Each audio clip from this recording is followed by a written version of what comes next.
Welcome to the newest episode of Beyond the Fame with Jason Fraley. I'm your host, Jason Fraley, picking the brains of the top filmmakers, musicians, and artists of our time. The Oscar-contender drama Mass opens in D.C. theaters today. I spoke with the cast and creators, starting with actress Dowd, who plays the guilt-stricken mother of a murderer. Thanks for joining us. Thank you for having me. Pleasure. Listeners will know you from, the Leftovers. You were terrifying as the head of the guilty remnant, terrifying again in The Handmaid's Tale. But this is a different side. We see a mother in pain and loss, and I don't want to spoil what it's about, but this is much more intimate role than the ones we just mentioned. This is a four of you around a table, and what attracted you to do something that's almost like a table read on screen? Well, of course, the writing was so powerful, and I felt really grateful and honestly honored to be part of it. And I think what goes on in this film is significant for all of us. And to be able to step into the life of a human being who has levels of grief and guilt that are impossible to describe. The profound hope was to be able to drop into her life in a way that would honor her and the many, many, many people who suffer as a result of this kind of loss. I thought very beautiful role. Oh, absolutely. It's a very different kind of loss too. So we have Jason Isaacs and Martha Plimpton on one side of the table. They're dealing with a grief that's really not of their own making. And then you have you as Linda and your husband, Richard, played by Reed Birney, as a different sort of grief. I can't even say that it's of your own making. As parents, you do your best, but there's more of a guilty side to your conscience compared to the other side of parents. Oh, well, yes. And also, the amount of grief and pain as a mother, what did I miss and how did I miss it? Our hope is with our kids, your eye is there and you are present and aware. So to keep going down those roads of how did I, and also the need to, you're outcasts, we are, the idea of not being able to bury your child. And of course, we understand that, we meaning Linda, and however, we understand why people are, but oh gosh, it's an unbelievable journey, and finding your way back to some level of life. How does one do it? I just don't know the strength it must take.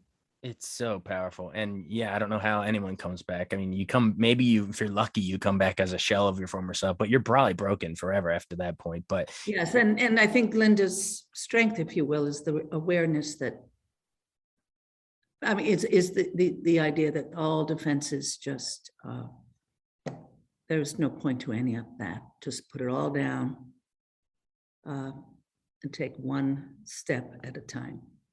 Absolutely. Talk about you and your relationship with your on-screen husband, or I guess are they estranged or yes, divorced they are. At that point? Okay. Yeah, they are, and I think it makes total sense that they would be. They Totally. experience life differently, and they experience this profound loss very differently too. These are things I'm putting together for myself, but I think when you see in the film, you see they, and I'm sure the marriage itself probably was difficult, and Linda was the one who always tried to keep the peace and tried to keep everybody okay. But when this happens, life becomes about something else. Absolutely. Well, talking about crafting that strained relationship, marriage as parents with Reed, how much of a pleasure was he to? Because he almost comes off. All of you are humanized, which is what I love, all four of you. But I guess he almost comes across as almost the, antagonist, if you have to pick one, of sort of the aloof guy. I would say he's the one who's most protected. Yeah. He's guarded. That is the way he moves through his life. That's the way he survives. Reed Birney is an entire pleasure to work with. And though it may seem entirely inappropriate, we did a sincere amount of laughing. Bernie is a very funny guy. And in that kind of day of shooting with this material, those periods of laughter were essential. Do you know? Oh yeah, absolutely. And- Little moments like the big setup of we're gonna have the tissue box on the table. Oh, let's move it off, and then immediately you come in and you go bring it back over. There's like little moments of comedy within. Yeah, well, exactly, as in life, so to speak. You know, Right. Irregardless of the situation, we're human beings, and we. Yeah. Yeah. Well, Yes. So Reed was your on-screen estranged husband. But speak to the other side of the table, Jason Isaacs and Martha Plimpton. Boy, oh boy, powerful performances, just portraying what they have to portray. Talk about working across with them. And I mean, Jason, God, I think he could win a freaking Oscar for this, like you as well. But talk about specifically, not only working with him, but Martha Plimpton. You guys have a bond in the movie Mother to Mother that transcends this whole thing, I think. Yes, working with the four of us, I'll tell you, it was a privilege to work with those actors.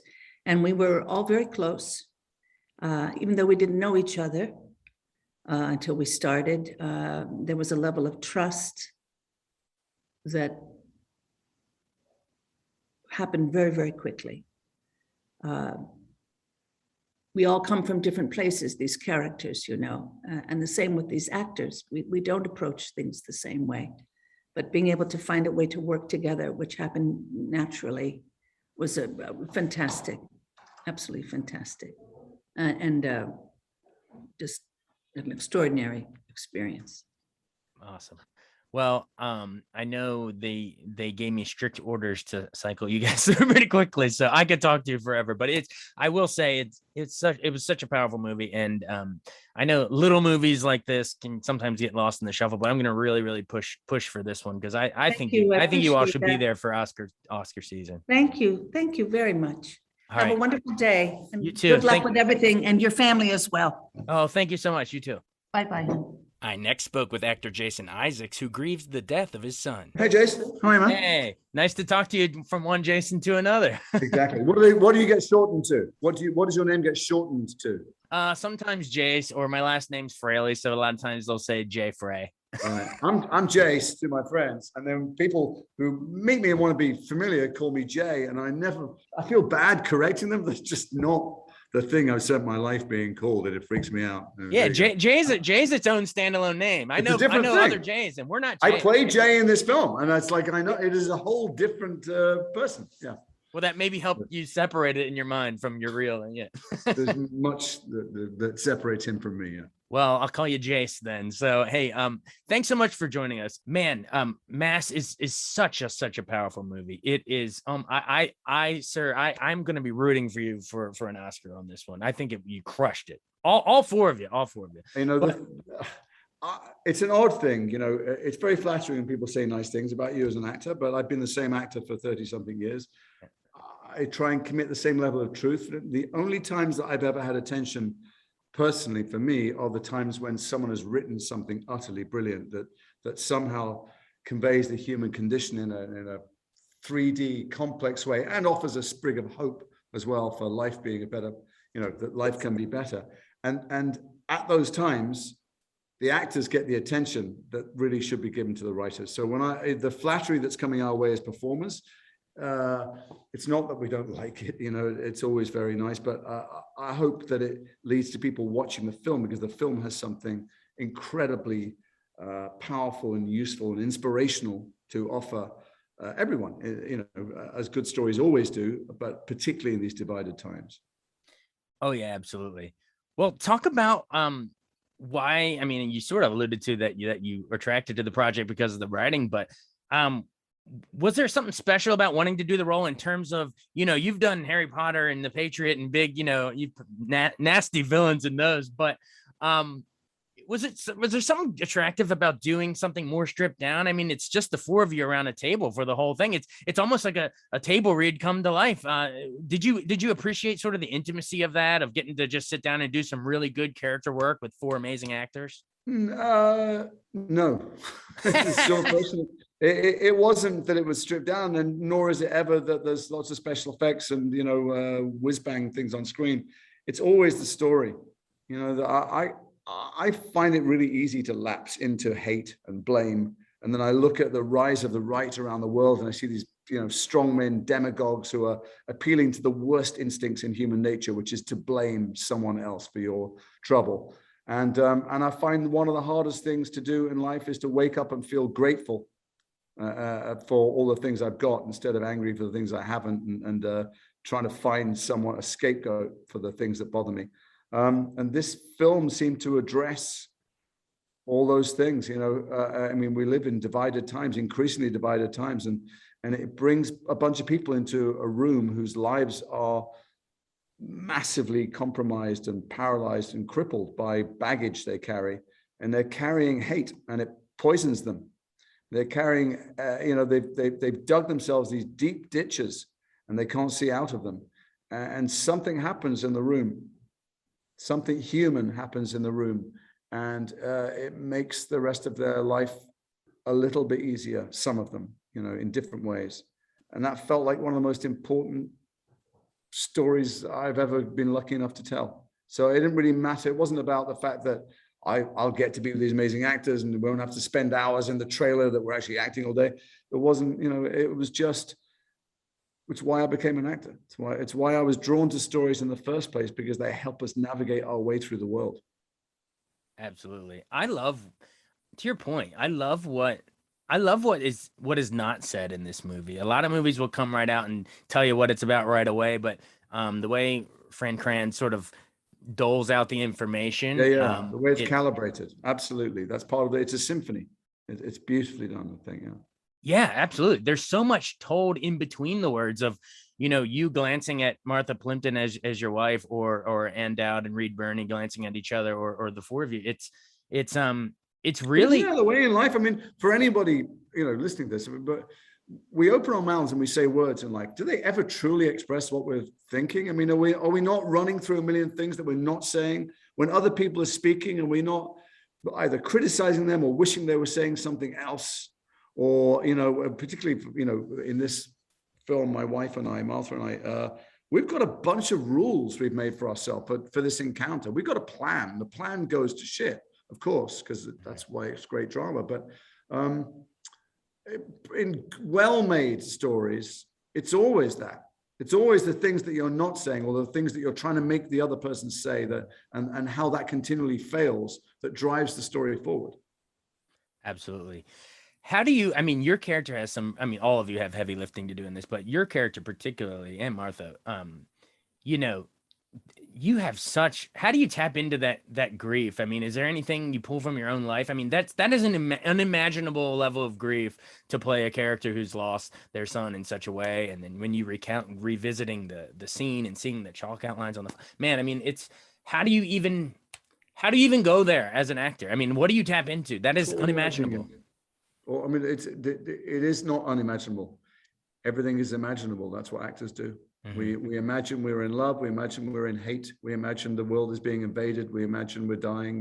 That's what we try and keep ourselves open to. And who knows what we tap into? I can give you pretentious answers. I can tell you, pull the curtain back on.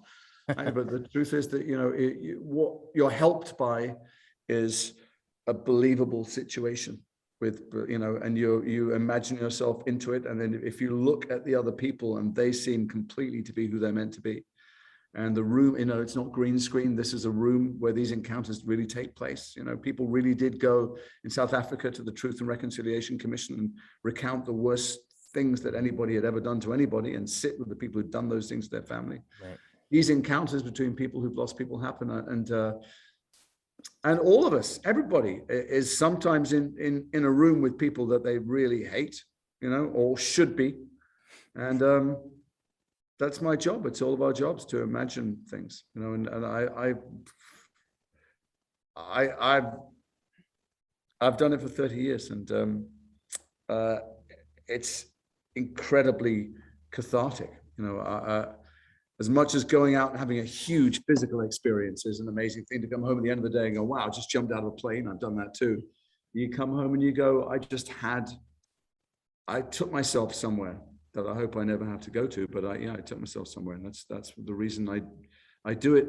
Partly, I think, because I think stories are really powerful and have value in the world, and partly because I selfishly like the extreme experience that I get to live vicariously other people's adventures. Absolutely. And great. I love the reference you made with, South Africa, people sitting, listening to in the same room with people. The same thing was it the Charleston shooting. Remember that horrific thing in Charleston, South Carolina? The families even stood and say, "I forgive you." Like, I don't even know where that comes from, but what is your character going through? I don't want to spoil anything, but there's a moment. Well, here's the thing. It's weird talking about the film in some ways sometimes, right? Because, other films have, I think it's enough time has gone by now to go, they're all dead in the Sixth Sense, you know what I mean? Or Jeff Goldblum takes a virus inside the alien planet. Films have big plot twists or turns that someone has sat and come up with. Our film is maybe one of the biggest films I've ever been in. It has enormous stakes. I agree. But the plot twists and turns are to do with what people are feeling, and when their layers fall away, and when they're sideswiped by stuff they've been in denial of. And so talking about it is really, they're plot spoilers. Yeah. So I'm trying to avoid it, but just the only thing I when I'm talking about it, I don't know if the other actors are doing it, and I know that people will be listening to this who are considering maybe seeing the film or not. Sure. The one thing I'd like them to know and take away is that it's a film that offers hope. That these people have come to the room to shed some baggage because their lives are fucked up by the things that the certainties they think they carry, and by how they've characterized other people as responsible for it. And so I found it an incredibly inspiring, uplifting film, albeit that you have a big emotional experience watching it. And but to break it down to what actually happens in the room, I think they are spoilers. Yeah, I agree. Love to do it. Yeah, I've been trying to dance around it too. I wanted to ask you about sort of that end, when you don't ask about the end, and don't ask the other actors about the end. And if you ask Dan about the end, cut it. But I guess I appreciate the feeling of maybe solace or redemption or whatever. Look, there is some hope in it. I wouldn't be part of a film that offered no hope. Right. But what it is it's realistic and complex, and it's a big, messy human crucible. And there's nothing Hollywood about the story, and it comes from real research, and and it's not happy clappy. But I was in a magnificent play called Angels in America many years ago, and it takes all 7 hours to convey what Tony Kushner wanted to convey, and I'm doing him no service by summing it up. But part of what you get from it is that the world offers no easy, perfect solutions, but moving into any kind of solution, marching forward into the wind, is better than just curling up and being paralyzed. And you get some of that from this film. Awesome. Well, they're giving me the go home by hand signals behind you. But I really, really appreciate what you guys pulled off here. And I will be rooting for all four of you in award season, particularly yourself. I think you crushed it. So it's phenomenal material and storytelling. So if I do get any attention at all, I hope it drives people to watch the film. So thank you. Absolutely. And then the childhood movie fan of me wants to thank you for The Patriot, because I still think that was one of the... It's only every July the 4th. Who knew when making the film it would become such a staple of the American cinematic or cultural landscape? I can't tell you the numbers of people, though, who come up to me in my life and go, I love The Patriot, man, because my fifth grade history teacher showed us that. And I go, and then did he tell you what really happened? They go, right. And I go, well, it's a fantasy film. That's not exactly how it played out. And they go, really? So just for anybody listening, it is a superb film. I'm really proud of being in it, but then maybe go and have a look at what really happened. Yeah, exactly. But I thought your character was just so dang. It was delicious. Deliciously. I've never chewed the scenery so much. And that Roland, the director, and Mel gave me license to create a real monster, because he was enjoying all the things that he did, which is what makes you hate someone. Right. Well, in that one, you take a son away, Heath Ledger, and in this one, you're grieving one. That's the best tie-in I can do. So, it's something. Thanks, Jace. Appreciate it. Thanks, Jace. Lovely to talk to you. Bye. Finally, I spoke with writer-director Fran Kranz about his inspiration for the film, from the chaos of Columbine to the tragedy of Parkland. Hey, hi, Jason. Hey, thanks so much for joining us. We just talked with Ann and Jason, and I'm so thrilled to talk with you. This movie blew me away. It's so powerful. So congrats. Thank you. I know so our listeners might remember you know, as an actor, what Cabin in the Woods and The Village and some, you know, horror movies, but this is your directorial debut. I mean, talk about why this was the perfect pick for your first one. I mean, this is nothing flashy about it. This is 4 people at a table, almost like a table read come to life. And man, the stuff that comes out in this is just amazing. But why was it cool to, you know, to make this your first one, to do such an intimate project like this? Yeah, well, thank you. It's really nice to hear that. I mean, it means a lot. Obviously, you can imagine this was really emotional. Writing it, shooting it, editing it, and now talking about it. It's been such an emotional journey. I mean, look, I always wanted to direct or write and direct. I had other ideas. I was even working on another screenplay, or a couple different screenplays in the years prior to Mass.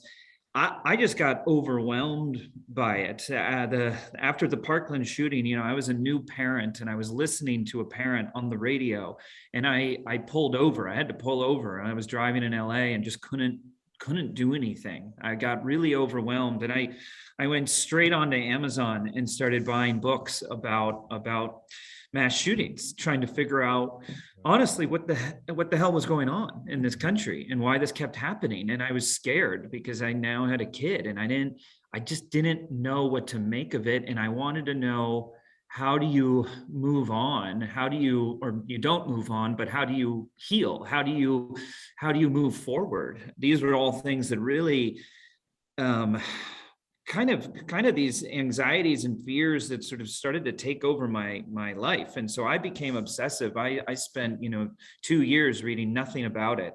And then the movie came later. I didn't set out thinking, okay, I'm going to make a movie about this.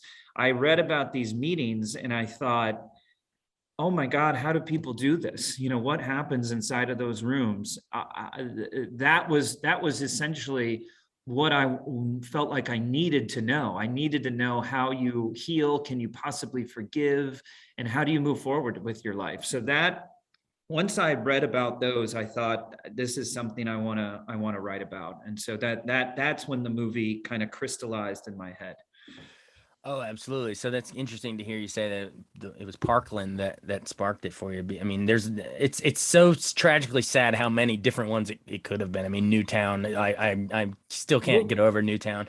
But when I watched your movie, the one I thought of was the Charleston church shooting, and hearing those stories of parents going in the courtroom saying, "I forgive you." Like the place that comes from, I don't understand. That's kind of that's it. I when I was younger, I mean, first of all, I can remember exactly where I was when Columbine happened. Yeah, so, of course. Parkland seems to be, the origin of the sort of screenplay, or how I started thinking about this. I know, just emotionally, I know that it all traces back to Columbine for me as well. That I was the same age as I was a senior in high school. And it was deeply, deeply upsetting to be that age and to be in school on that day and to look around and have the world change, and for forever, really, in my mind. And so I think that never, and I never really got over that. You don't forget about that. And so I think it was sort of I kind of had come this full journey as the high school student scared of these things, and then the parent now scared of these things. And I thought that's why I really felt like I stopped. I dropped everything and devoted all of my attention to this. And but you're right. It could be any number of these. And I tried to, as best as I could, read about all of them. And other resources were the Forgiveness Project and the Truth and Reconciliation Commission in South Africa, because these were areas where I could read more about meetings like it, where you had victims or families of victims and perpetrators in a room together, working through the pain and the loss, and sort of trying in an effort to move forward, in an effort to heal, in an effort to forgive. And I just found that to be such courageous, incredible behavior. I thought we got to write about this. We got to tell stories like this, because this feels like the kind of energy and action that would be really helpful today. Oh, absolutely. It's a powerful, and yeah, Virginia Tech. There's so many of them. Yeah. But in terms of filmmaking wise, screenwriting wise, I want to commend you for the script, because Thanks. you're doing some really cool, like so many movies just come out and hit us with all the information, so much exposition, but props to you for you dole out the information in, it's almost like a puzzle where we're trying to piece it together, and then you get more and more idea of what's happening. And I'm trying to avoid spoilers in these interviews, but talk about why that was important to you, to sort of have so much of what's conveyed is like in what is not said between the characters. It's sparse, but you convey stuff so almost like a mystery writer. Talk about why that was important to you to kind of approach it that way. I appreciate that, and look, I welcome that aspect to it, because cinematically speaking, I think it's engaging and entertaining and intriguing to sort of try and figure out what's going on. That's of course, I think a good thing in as far as telling a story. But I also knew and paid more attention to, well, what is just the reality of how these people would speak to one another? They know what happened. So why would they get into a room and start speaking about the things that they know? They want to ask about the things they don't know. They're there to learn new information. So while I think it makes for an intriguing storytelling, I felt like it was also true to life, which was the main goal of the whole film, was to present sort of real life, to make the audience feel like they're really there, and these are real people having a real conversation. Having that heavy realism was sort of critical, I think, to the film, and it helps to have 4 just out of this world actors, just amazing actors. But no, truthfully, it was always about paying very close attention and scrutinizing the script and saying, well, wait, would this person actually say this, or do they already know it? And what that did is, I think it sort of drained the script of unnecessary information, or that's that restraint, I feel like, and the kind of mystery that the audience feels when watching it. I think really, if you go back and look at it, I think it all makes sense. Martha Plimpton, now this line is in the trailers, so I don't think I'm spoiling anything, but it takes a good 35 minutes into the film for you to even really know why these people are there, explicitly said. It takes a while to hear that. And I felt, well, they're not going to walk into a room and say, I'm here because of this. They know why they're here, Yeah, exactly. I mean, hands down. I mean, it could work just as well on stage as a play. Like it's both engaging and as the mystery element, but it's also true to life. Like you're saying, it's perfect. Those things are working in simpatico. I know we're short on time, but you mentioned your 4 amazing cast members. Dote on them really quick. Just really quickly on each 4 of them. Why was each one of them like the perfect pick for each of those 4 very important roles? I look, I never imagined having a cast like this. I mean, I'm very lucky. I'm very fortunate. But I did know Reed Birney through doing theater in New York. We'd sort of known each other socially. I'd never worked with him, but I admired him so much. He's an incredible actor. So I actually wrote the part of Richard with him in mind. But the other ones I did not know. And, as an actor, no one wanted to read my screenplay. People just sort of run away from that. Oh God. And so I hired casting directors, Henry Russell Bergstein and Allison Estrin, and that changed the whole perception of the project. It sort of legitimized the screenplay to have these representatives speaking for me. So it wasn't just this actor cold calling people. And as soon as they got on board, then I started hearing from agencies.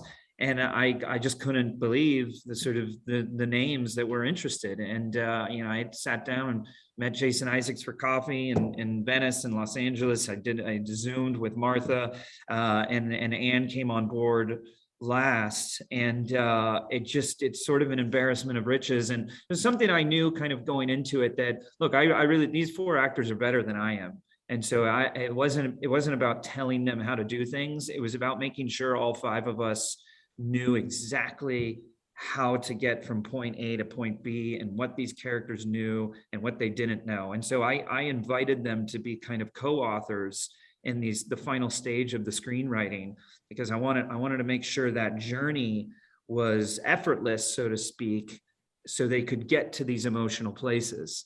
That it wasn't a matter of talking about how to become so emotional or how does one get to that emotional state. It was a matter of making sure the writing would carry them there. Yeah, absolutely. Well, you're smart. Like they say, surround yourself with Yeah, people that raise yourself, you know? Yeah, for sure. Yeah, they make me look good. That's for sure. Yeah. Cool. Well, they made you look really good. Or I think you made them look good, man. Cool. Well, before we run, final question. I had 2 things I wanted to ask you, just my wife and I, just from a film viewer perspective of, you leave a couple of things to leave us ponder. What's the takeaway from the red ribbon on the side of the road? For me, it's funny look, I wanted to find a landscape to represent grief and how it evolves, how you never really get over these things. You live with it differently, and hopefully you find a way to heal and find a way to live with it more peacefully. So I wanted to find a landscape that might recur throughout the film, an image that you could see evolve over the course of the film. The tape is more literally just something that gets Jason Isaacs' character Jay it takes him back to caution tape. It reminds him of caution tape in a crime scene. So when he sees it, his mind goes back there. And that's an effort to key the audience into, this is an image that's going to represent a space in his heart and in his internal world. And it was actually, that piece of tape was actually something that was there in Idaho. Wow. And it was there when I scouted it in September, and it was there when we came back in November. So it was kind of amazing. And because we had all this fake prop tape, and I said, no, that's the tape. And it was a piece of old, forgotten about survey tape, which to me meant a lot, because maybe I'm even reading too much into this, but no. The broken survey tape to me felt like a survey of the American landscape and where we are and what is happening in this country. And this sort of lonely piece of tape that had been left there and forgotten about spoke to me about kind of to the heart of this problem, and how is this still happening with such frequency. So the landscape started to mean a lot to me, and obviously it recurs quite a lot in the movie. I love it. I love that you have such a deep answer about surveying American landscape. That's great. And then real quickly, what's the image that she stares at on the wall? Is it a painting? I'm getting this a whole lot. I'm sure everyone's asking that, but I really look, to me, it's about perspective shift. There's another point in the movie. We change lenses. We go from spherical to anamorphic at a key moment in the movie to suggest that their lives have changed forever, so that their worldview changed forever, their perspective of the world changed. And so we did that with a lens shift. But that's something else at the end that, Martha Plimpton's character, Gail, she goes into the meeting knowing she's supposed to get something out of it, but she doesn't know how to do it. And she's afraid she doesn't even want to do it. And by the end of the film, she's arrived somewhere else. And I wanted to suggest that by her being able to see things that the others hadn't. Right. And I don't want to, I'm trying not to spoil things here. And sure. It also has personal meaning to me, because the painting on the wall is, oh Jesus, I'm going to cry, is, it's something that I had done with my own daughter. Okay. And it was about something that's referenced earlier in the movie. It was about children's art. And there's concern about having children's art in the room of the meeting, that it might be triggering. Wow. And that's a painting that no one noticed. And then, she notices. I love it. And we can see the painting. Like if we go back and watch it again, I want to go back and see if I can see it in the background. I'm sure it's there the whole time. So. It's there the whole time. We just never really call attention to it. Anyway, now I feel like I've spoiled the mystery. But yeah, I try to keep that one to myself. But wow, I didn't make it far. I've only done one day of press, and there you go. Nah, it's okay. We'll respect it. We'll respect. I don't know, and I honestly, it doesn't read with anyone. Everyone's like, "What the heck happened there?" And but that's okay with me. It's not. I think it's nice to have a little bit of mystery and things that are left to interpret. It's great. Well, I know they're giving me the go home. So thank you so much. It's a great movie. I'm going to be rooting for it. Although I think you guys deserve some Oscar love. So thanks so much. Thanks, Jason. Appreciate it. Thank you. All right. Thanks. Talk to you later. Yeah. Bye-bye. Thanks so much for joining us on Beyond the Fame with Jason Fraley. Remember to hit the subscribe button and give us a 5-star rating if you like what you hear. We'll see you next time.